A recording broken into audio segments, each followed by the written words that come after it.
আসসালামু আলাইকুম। আজকে আমি বাসায় সবজি খিচুড়ি রান্না করব। তো কী কী নিয়েছি, এখানে ভাত নিয়েছি, ডাল, সব সবজি কেটে নিয়েছি, টমেটো, আলু, গাজর, লাউ, বাঁধাকপি, সিম, সব সবজি দিয়ে আমি এই খিচুড়িটা রান্না করতে, হলুদ মরিচ দিয়ে সব সবজিটা ছেড়ে দিয়ে এখন আমি ভাতটাকে মেখে টেকে এখানে আমি পানি দিয়ে ঢেকে দিব, চুলাটা অন করে। আর এই সবজিটা আমি পাকাই আমার বাচ্চাদের জন্য, ওরা সবজি খেতে চায় না, ওদেরকে খাওয়ানোর জন্য এভাবে আমি খিচুড়ি পাকাই, সপ্তাহে 2-3 বার পাকাই।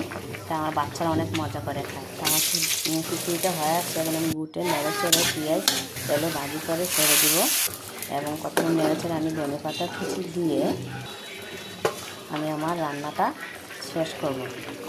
আর এই খিচুড়িটা আমি যখন রান্না করি তখন আমার বাচ্চারা অনেক মজা করে খায়। ওরা বুঝতে পারে না যে আমি এটাতে অনেক শাকসবজি দিয়ে মিশিয়েছি। ওরা বুঝতে অনেক মজা করে খায় আর বলে আম্মু অনেক মজা হয়েছে। তো যাদের বাচ্চারা সবজি খেতেছে না, আপনারাও এইভাবে এই খিচুড়ি পাকিয়ে খাওয়াবেন।